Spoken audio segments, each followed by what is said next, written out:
What's up, everybody? Welcome back. I'm Random Randy. I want to thank you once again. And, I couldn't resist.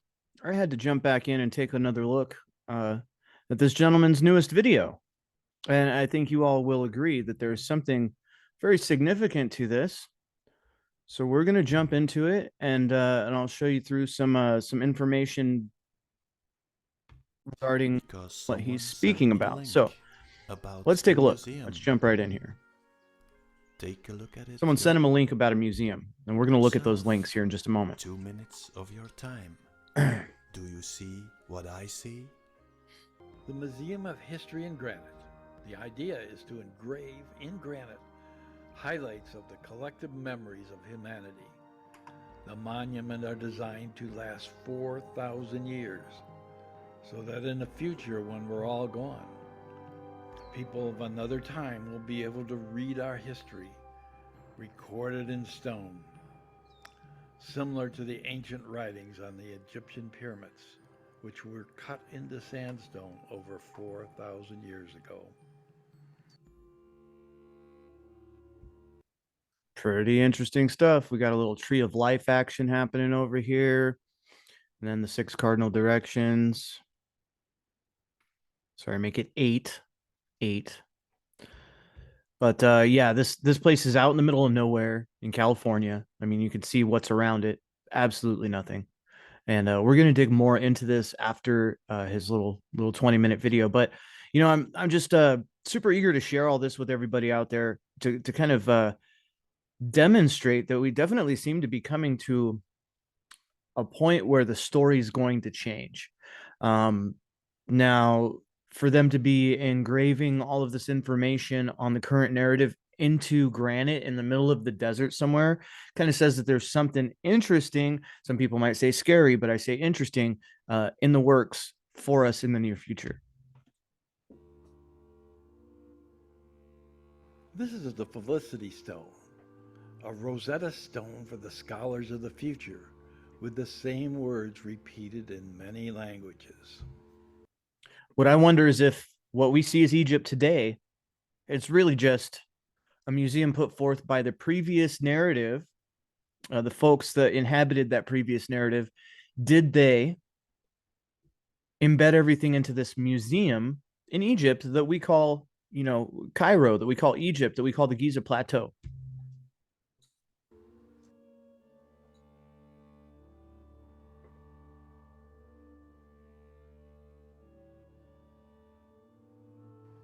The museum is a work in progress, and there are many, many more panels that need to be engraved. Each one has to be carefully checked before it's cut into the granite.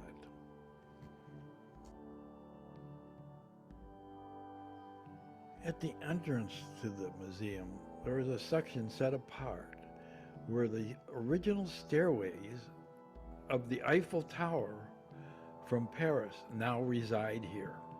They were replaced because they wore out. Because the museum has limited space, a special section was built where you can place your memories and preserve perhaps for thousands of years. There's a small fee for this, but it would be well worth remembering those in your life. How about that, right? So it's got the mark of the archons, right? The alpha, the omega, the demiurge stamp, right, of approval here.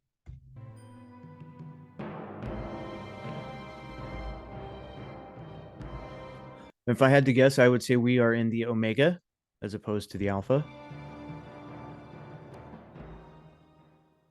Well, this one you probably guessed. It's about our crater, of course. Is it? Well, the proportions are right. The circle, the ridge, upcut, slightly tilted. Take a look again at the ridge on the moon map.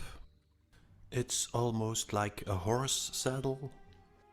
So my conclusion is it is a miniature of our crater. And there are many, many places in the world that are designed the same fashion.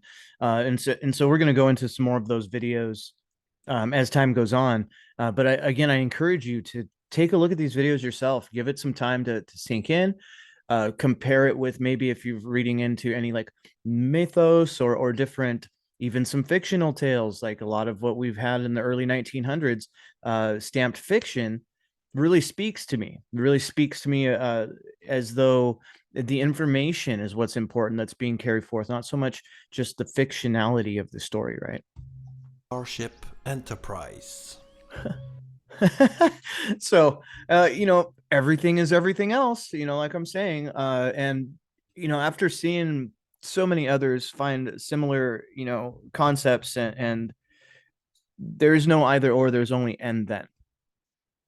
Let's zoom in on the crater. History of the Archons, the Alpha So there you go, right? and the Omega.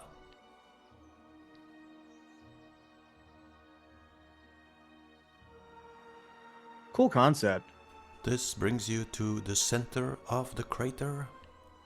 There you have an 8-sided pyramid without capstone. Something to keep in mind is a Mount pyramid in Meru, Egypt, also 8-sided. Wavelsburg, Mecca,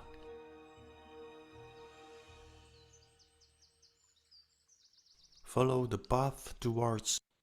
This seems so similar to me of the temple complexes in South America, etc. So it really makes you wonder about the intention of the things that we've been handed as monuments from the past, like history. If this supposed just one guy, this one French entrepreneur or dude can set this all up in the middle of a desert, what do we think happened these few thousand years ago? Like, why would it be something so different from this? Why wouldn't it be very similar and have a very similar sort of intention behind it?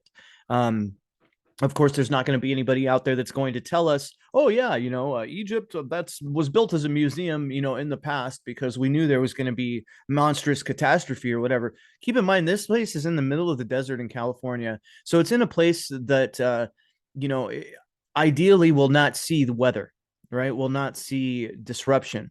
I feel like there's something known to the folks that are putting these things together as far as what the next shift is going to look like, which is why we have many, many abandoned sort of cities that are beautifully built. They just don't have people in them, etc. These things are in preparation for something. A church reminds me of Glastonbury. So my guess is that this could be about ley lines. When you have an air view, you have on the right the railroad and on the left you have the highway. I can't help but notice right behind it there, maybe it's an access road or something. But we see these imprints in the desert often, very often, and we might have to dig some more into that, the channels, the different lines in the deserts. And there's no explanation for these things. I think it has something to do with what we know as time, but I digress. They are showing it on the intro video, and that reminded me of Cardiff Castle. The crater, the railroad. I think the railroad is very important to spread the infection. The Archontic Revolution. The church. The crater. And there on the right you have something special. The Maze of Honor. Well, this is the reason I made this video.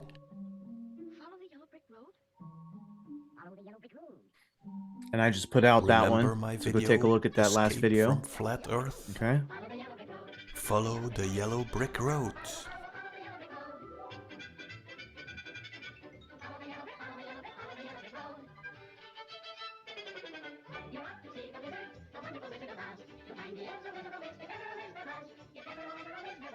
Take a look at the ice wall surrounding our continents.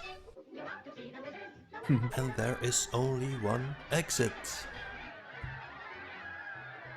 I've yet to take a look at flight paths and all these sorts of things on his map, based on his map over here. Um, Clearly there's a lot of work done with his theory and concept. And I wouldn't doubt that this theory and concept is simply a vehicle to convey the symbolic information. Sometimes people ask me, how do we escape? If this map is correct, I see 7 exits. Put in the continents. And this is kind of what I mean.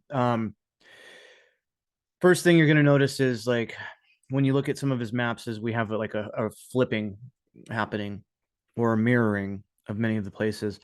And so I don't know how this would pan out. You know what I mean? On by comparison to what we know as a globe. I'm really not sure. I haven't spent too much time, and I've watched the guy's videos. They're amazing. The symbolism really speaks to me. Everything that he's talking about the Merkaba, etc., really does kind of shine through. But I feel like there's key points that are left to be doubted, and I think that that's strategic. So the closest exit is probably through Argentina and the Falklands. And this And he says the exit is to what he then calls the swamp. So it makes me wonder about the whole draining the swamp thing. Was it really a political move, or was it a physical sort of draining of part of Antarctica to create a new space for habitation? will bring you probably to the swamp. See what I mean? Let's listen to this supposedly creator of this museum. As you can see on the museum, we simply could not put souvenirs, photos of persons who desired to keep memories in granite. Now, we take 12 by 12 inch plaques of black granite, and with a laser, take your photos and messages and keep them for the ages. We cannot guarantee 4,000 years, but they will be there for a long time. They are to please your mother, to please your father, and to please your pet. This, we trust, will solve the problems of keeping memories permanently at affordable cost, and eventually from the entire world as we walk. Keeping your memories from the entire world. Huh. Through this monument. Let's recapitulate Oh, here what it goes. this man, He touches on this too. the Skeksis, this of course. creature is telling us. Memories in granite, 12 by 12, black granite, for the ages. 12 by 12 being the 144 could be the witnesses. So we have an and then happening here, guys. 1,000 years. Keeping memories permanently and eventually from the entire world. So let's look at what's on the horizon. What your theorists might say is on the horizon. 15-minute cities, massive mega structures where everybody lives within a mile or whatever. They're supposed to be 15, 20 miles, whatever, within a very confined space. Now, outside of that confined space, out in the middle of the desert, you have this place, right? That will then be waiting to be discovered, possibly under a layer of earth, by our children's children, and then some. So again, I asked the question: is this kind of a throwback to what has happened already? And if we're living in the mirror machine, if things are everything else altogether, then why wouldn't it be, right? Our world. Doesn't sound too good. A black square carved in. A black square carved in stone to keep memories from the world. All right. So, man, I mean that hits, guys. That hits. That rings pretty true. Well, look at what we're struggling with on the retrieval of our history currently, right? And project that out into the future a few thousand years. After everybody's been isolated into these mega cities for a couple of thousand years, has no idea what's going on the outside or everything else. Everything is mainstream, archontic, uh, jabberjaw. And so, you know, people are, as you can tell in the world today, people are conditioned to exhibit a certain train of thought and a certain belief system, and that's very difficult to shine through for vast majority of people. Many of us, you know, are just waiting to become the victim of the next great idea, right? So it's tricky. It's tricky to navigate, and you know, we see in the world that they're beginning to try to remove the option of that navigation towards enlightenment and narrow it down so you have to be a part of a certain society or club, right? um of course it's tricky because all information that we have in this world today is simply allowed for us to have. So you have to ask yourself, what is the point? What is the drive of this machine that we are all taking part In granite, supposedly decoded by the Freemasons. in? You have the stairs Checkerboard. of the Eiffel Tower, the checkerboard. So the stairs of the Eiffel Tower, I think that there's a possibility that there's a reason that they have the old stairs of the Eiffel Tower, possibly that this was a remnant from the previous uh, reset. Okay. There's a lot of thought on that, that many of the places that we see as historic, you know, like Arc de Triomphe, different things, were actually here or were a part of the cultural museum that was left for us. Stairs and checkerboard, that is Freemasonry. There you go, right there. Reminds me of the DOS code. Black and white. You think you are watching a movie, but in the background the code is running. It seems like there is something in the black and the white.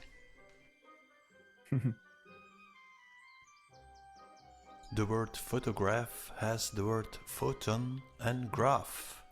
Photon is the light, graph is the residue. RGB, CMYK.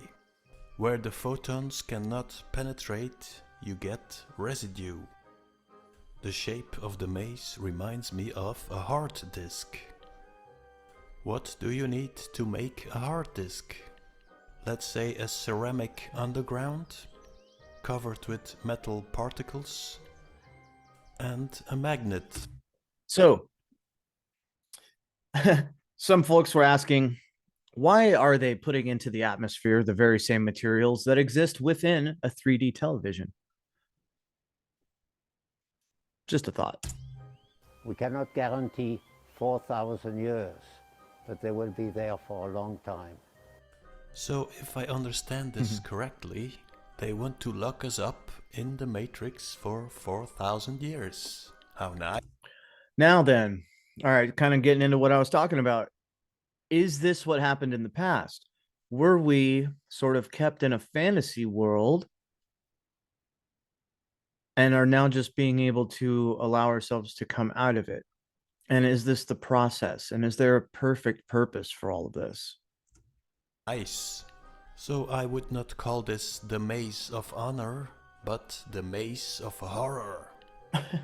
So that in the future, when we're all gone, people of another time will be able to read our history, recorded in stone. Let's move to the entrance of the museum. There you have the center of the world. And we're going to dig into this center of the world idea and who says this is the center of the world. I think what we're seeing, guys, again, is a replay of something that has happened in our deep past. And you know how the center of the world was changed from The pyramids to London or to Greenwich very recently, last couple hundred years. I think we're going to see a similar thing happen whenever this flips, whenever this turns over. And these people that are building all of these monuments and things, they know this stuff. They've got to know this stuff so that they can prepare the information, much like they have here, to be carried on into, we could call it like the deep future. What is the center of the world? Well, it's just a dot in the middle.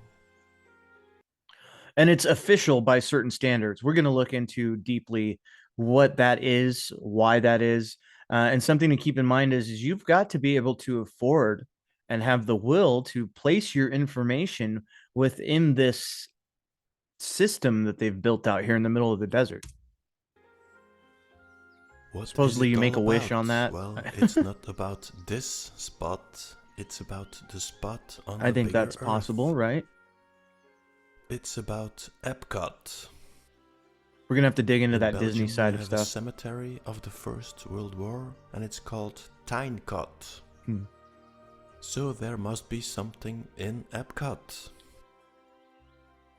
What is Epcot? Well, for people who know my work, it is the head of a boat. The solar bark. And it has many faces throughout history. This is one of my favorite things about this guy. He really breaks into the symbolism that's behind the things. And some of you might just look at this and go, "Oh, well, that's loose." Yeah, maybe it's a like slight possibility. But when you see these same concepts coming up again and again, and they're driving the same programming, sort of, that slave mentality programming, right, it has been cast down to us through all of these different entities, one of which is right there, the previous version before us with Anzu and the Sumerians. We have the Griffin of Tartaria, right? And then prior to that we have like Richard the Lionheart. Okay. And then if you go back, and these times, these periods aren't necessarily in linear order. Okay, many of these could have been happening at exactly the same time, in a different frequency maybe. That is all stuff that we haven't been allowed to understand yet. Well, as I was looking for a solution, I came across Jason and the Argonauts. I think Something I'll point out, and I'm sorry for stopping this, but when somebody says, "Oh, I was looking for a tie-in," and then they're like, "Boom, they've got it," and this guy's got tie-ins in every single video having to do with pop culture, etc. It really makes me feel as though either, like most people probably believe, either there's a conglomerate of folks that are very real, just humans like you and I, and get together and conspire, or there's something beyond, bigger, more transcendent, more involved, deeper, possibly like something kind of like an Akashic record, or an accessible muse that maybe many who are disciplined enough are able to access the information. So, I'm fortunate and glad that this gentleman takes the time to pull pop culture into it and show us the symbolism. Jason is Jack Sparrow. On the boat called the Argo are 50 sailors sailing the boat, the Argonauts. They are searching for the Golden Fleece. Up till today there is still an order called the Order of the Golden Fleece. The Argo was built by shipwright Argus. Argo, Argus, Archon, architect. My guess is that the solar bark, Different the versions Argo, of the same is story a played out technological slightly ship differently made on account by of the necessity. Archons.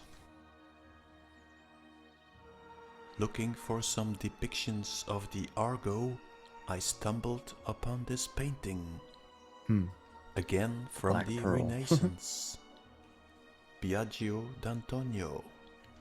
You gotta love these Renaissance paintings, am I right, everybody? So we commonly look at this and go, "Oh yeah, the 1400s were just exactly like this," forgetting that when people put information onto a canvas through picture and through symbol, this isn't going to be, you're not going to walk outside and see this happening. Okay. Many will say, well, they paint what they see. But when you're opening a different set of eyes, you're seeing different things. You're seeing a lot of the symbolism and stuff that this gentleman actually pulls through for us. Well, well, well. What do we have here? A crater. 3 towers surrounded by 7 rings. Probably our crater. The 7 archangels, right? In the middle you have the rings of Atlantis, probably meaning it is being terraformed.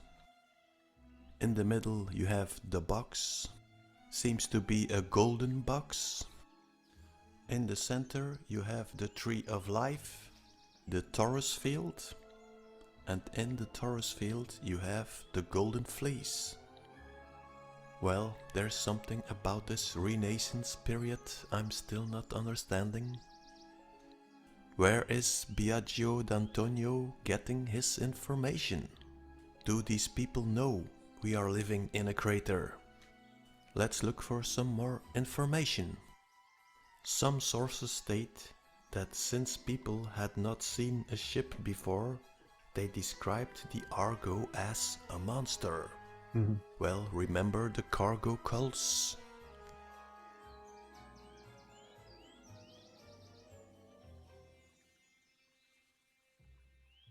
The prow of the ship was also made with a special piece of oak from Dodona, an area. So this guy digs into some really deep stuff, man. And you start looking into mythology and just sacred writings, spiritual scriptures, teachings, etc. Like I said, a good place to start is like the secret teachings of the ages is a good place to start if you want to start diving into all of the different angles of essentially what's a very similar story. Sacred to Zeus. The oak was said to be able to speak with the human voice and could tell oracles. A speaking piece of wood. Let's take our Jewish encyclopedia. Jethro planted his staff in the garden. Nobody could withdraw it from the ground. Okay. When Moses entered Jethro's household, he read the name, and by means of it was able to draw up the rod. So he read the name of the rod. What was the name? The initials of the Hebrew names of the 10 plagues. 10 plagues, 10 initials, 10 commandments. Maybe we were told the wrong story. iPhone trick for lazy people like me. Open settings, scroll down and open accessibility. And here's a little nod then to the 33 voice Club. Control. Turn on the voice control, open custom commands, create new custom command. Type the phrase, I love my iPhone. Set action, run custom gesture, create the same gesture as my passcode. For example, mine is 123 123. Save it. Done. We have set the custom command. Now let's try it out. I love my iPhone. Like Right, and follow for more tech tips. Is the burning bush an electrical phenomenon? So as you can tell, this is given to us by that club, by those folks, by that thing, right? Rocking that double 3 all over the place, right? The Osiris cult, the Isis cult, the Artemis cult, the Satan cult, the this, that, this, and everything. Like, it's all the same. It's all for the purpose of telling us the stories that we might make the choices. Everybody make the choices, make the changes, find the beauty, extend the love. I mean, like, these are options that all of us have, no matter where we are within this narrative. And if you look at the narrative itself, it is built to make you believe that you do not want to give anything of yourself to anybody else, or to the common good or anything like that. It's built to be an all-encompassing selfish machine that consumes itself, much like the ouroboros commonly used in, symbolism when it comes to this world.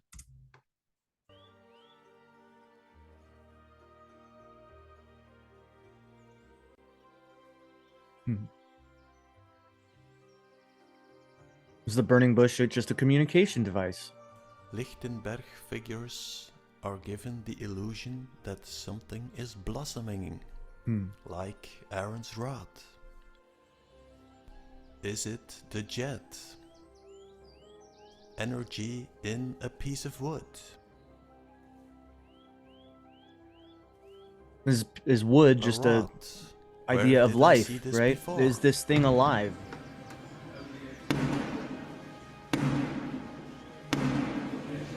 Three very firm knocks. Black Road! The holy wood, the magic wand. Imagine you have a piece of wood that predicts the future. How powerful would you be?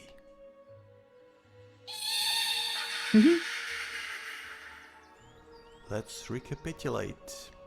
You have a piece of wood with the code on it.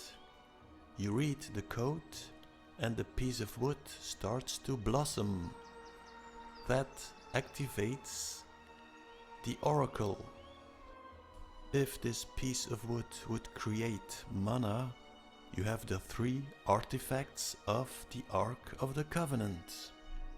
The code, the wood, and the mana. My guess is that Aaron's rod was in London and has been transported to New York. So why is the center of the world in Epcot? And what is it? My conclusion is that there are probably several alien artifacts on the bigger Earth. I will try to solve this problem probably in my next video. All right. So yeah, I couldn't Well, resist, you have everybody. Argonauts, but you also have astronauts. Let's say that the Argo is producing the photon and the residue, the graph. Something I'm going to point out about this ship he commonly uses from that Prometheus movie is that if you look closely at the shape, it is an omega. Okay? You look closely at the shape, it is an omega, or what you might call a backwards 3. So again, I think we're taking part in the omega side of the story. And then what we know is like maybe prehistory might have been like the alpha side of the story. So what does that mean? That means that we're all taking part in regular Joe side of the story, as opposed to in a previous version where we may all have been, sort of nobles and things like this. So it's been flipped around. Clearly, it's been flipped around. Does that mean that I believe that I'm royalty? Absolutely. Absolutely. And you all should too. This creates a labyrinth.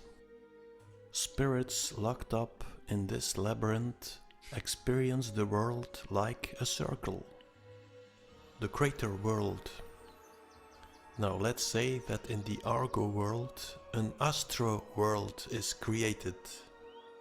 The astro creates a labyrinth in a labyrinth. Spirits locked up in this labyrinth experience the world like a little blue ball flying in space.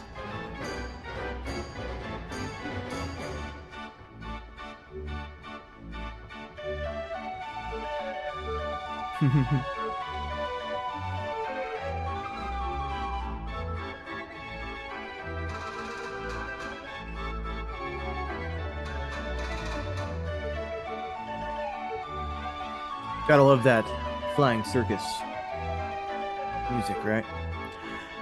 And a lot of this, yes, a lot of this is stabbing at the previous narrative of the big blue ball. And that's by design, everybody. That's stuff is meant to make you feel emotionally connected to it, right? It is. So we're going to go ahead and call that it. Okay, wait. Take that back, everybody. Hello, everyone. Welcome to Oh, CCEL's Hot Topics just a in moment Computing here. series. Let's stop And this today madness. I am delighted. Sorry, that was uncouth of me. Okay, we were going to take a closer look here at, oh, not that. That's nice. Let's see. Our history of humanity map. No, this is the place that he was looking at, and so we're going to take a look at that. Let's go back though, really quickly. History of humanity, historyandgranite.org is where you're going to want to go to take a look at this museum. And how did I find it? I just went with the link that he provided. And we're just going to breeze through here and just take a closer look at this place. It's super interesting. Super interesting. And again, I think that this is possibly something that has already happened before, and we're just like repeating. It's just, Groundhog Day as all can be in here. Okay. The biggest question I had is, what do they mean center of the world? This is in Felicity, California. The center of the earth and the location of the Museum of History and Granite.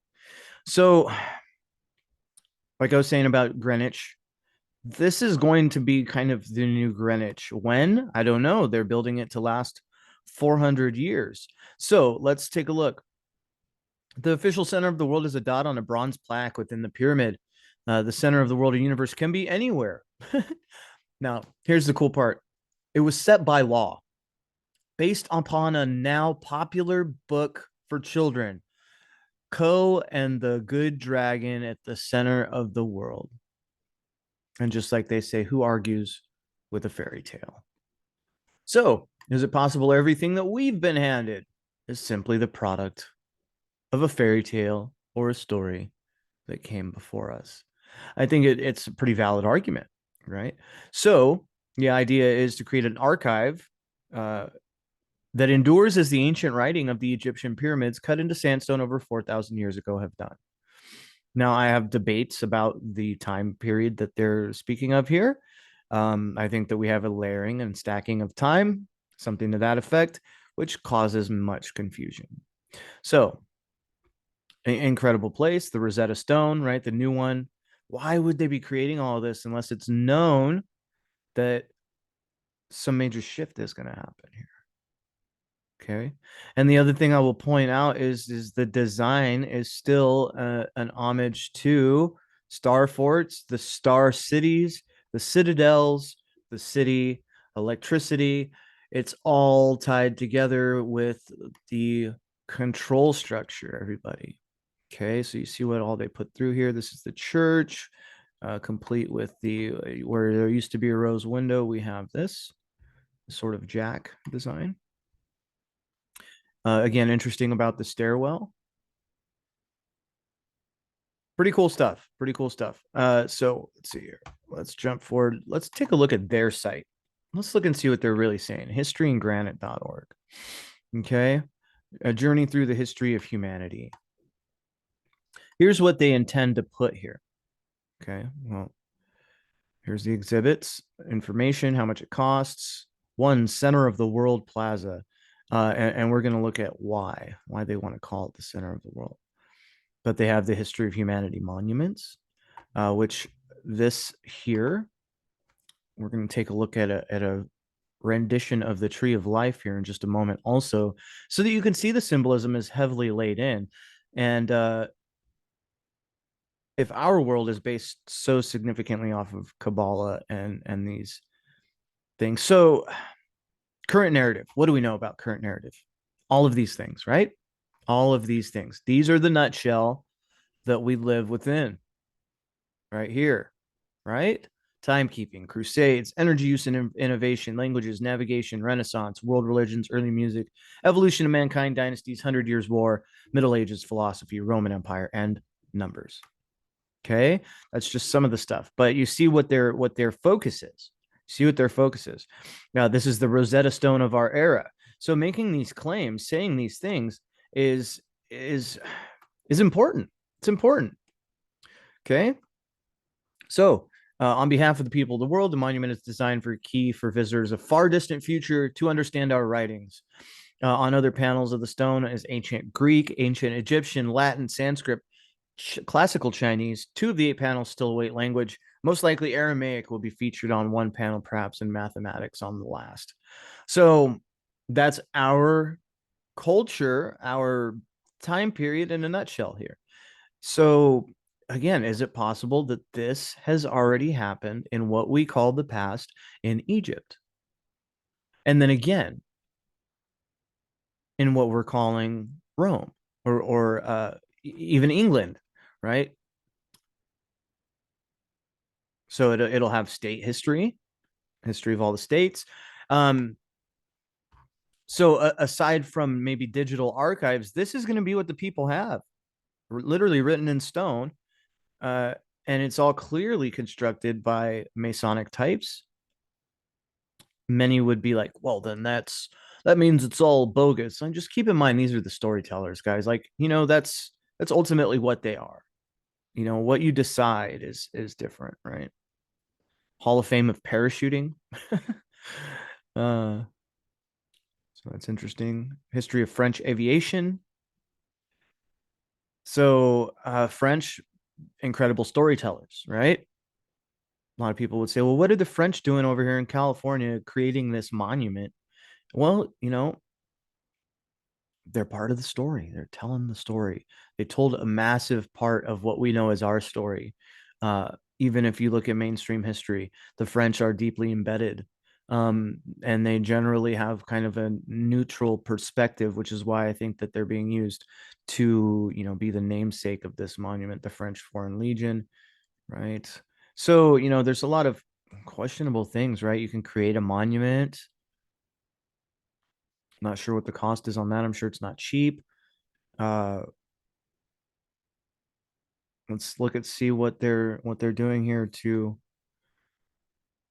keep it lasting for 4,000 years. Rebar, capping with triangular pieces, hand etching. Total of each monument is 29,320 pounds. And the dry weather preserves the monuments.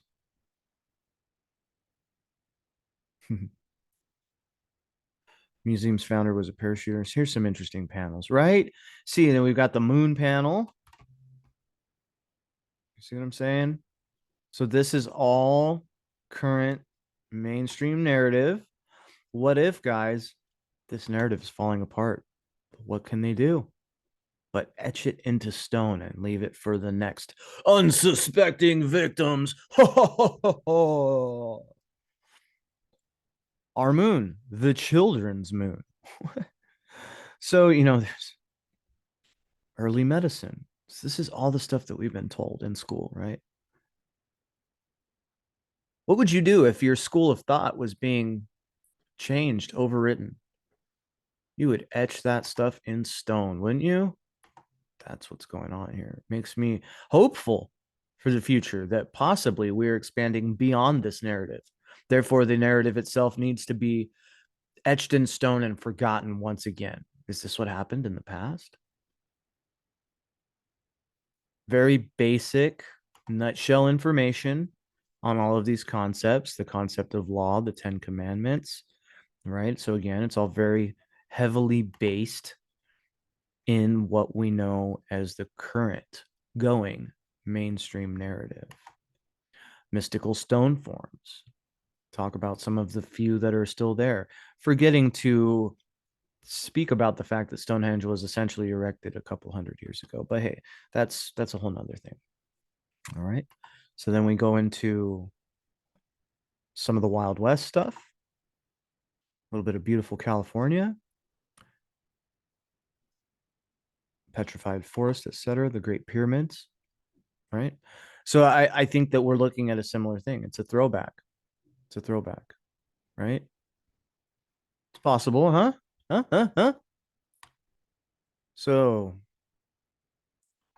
now we wanted to also take a look. You know what? Let's look at let's look at the church and then we'll look at the center of the world. And you can see what I mean about like some freaking dude with a book wrote in this book that now this is the center of the official center of the world. Okay. Keep in mind our timeline center is Greenwich currently. Is that going to change in the past? I think it's possible. Church on the hill at Felicity.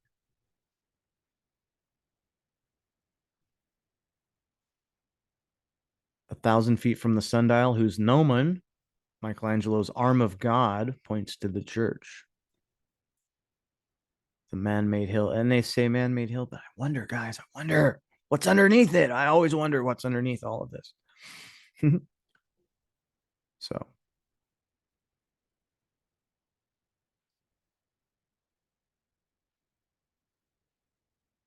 Very interesting, right?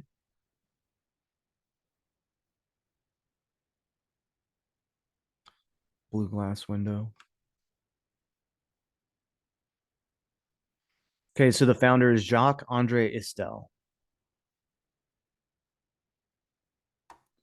And he was a free fall parachuter in the U.S. Army. The window, like the door, is blue, color symbolizing wisdom, stability, faith, purity, and spirituality, fitting for a church. So it kind of makes you wonder why the sky is blue, right? Are we here to become wise, stable, faithful, pure, and spiritual?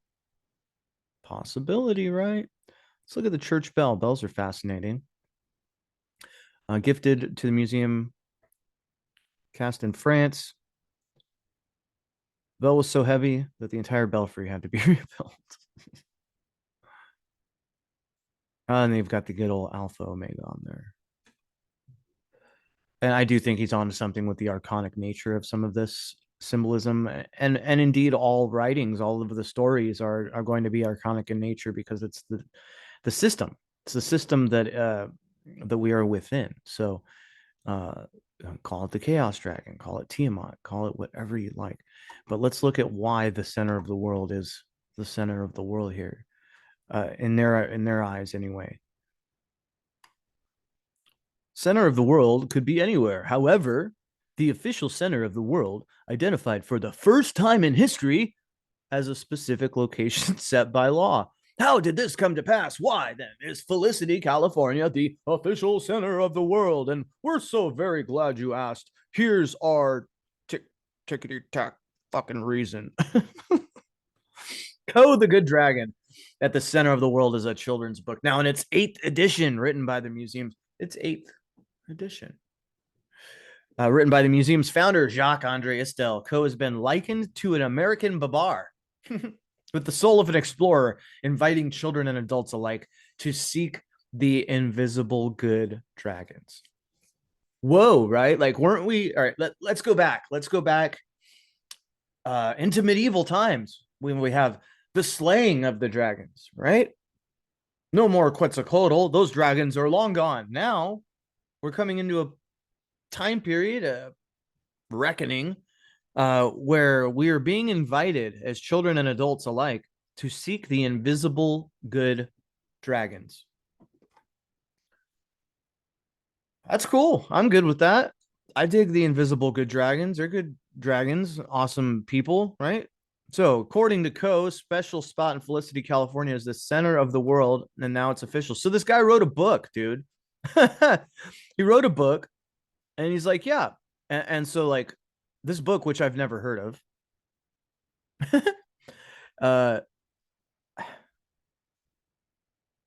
now says reasoning that a fairy tale is memorable and uncontroversial.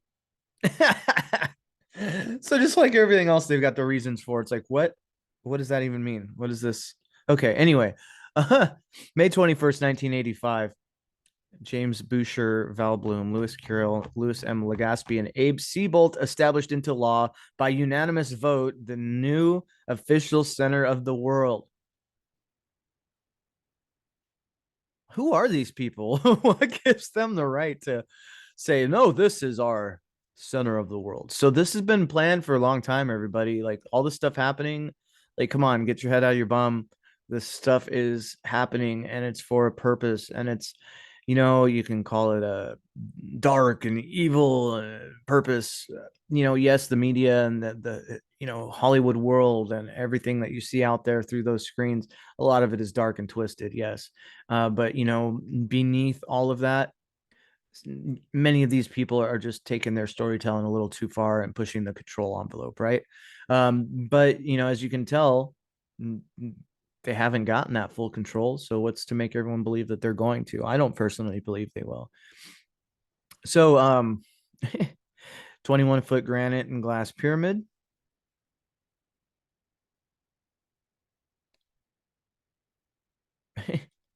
Okay, well, check this out. Scores of magazines, newspapers, and blogs have published articles and television coverage occurred in 130 countries. So yes, it's internationally recognized, and you can go here and you can make a wish on the center of the world. Okay. And then once you can afford to put something into the maze, which supposedly that's what we're taking part in. This is a maze. We are maze runners, guys. Okay. And once you realize that that's kind of the case and become okay with growing and learning and loving and enjoying and just carrying on, aside from the typical jargon on the television, it doesn't, it's not so bad. You're going to find your way. You're going to find your way out, and it's going to be okay. 160,000 square foot maze. It's not a literal maze. You won't lose your way.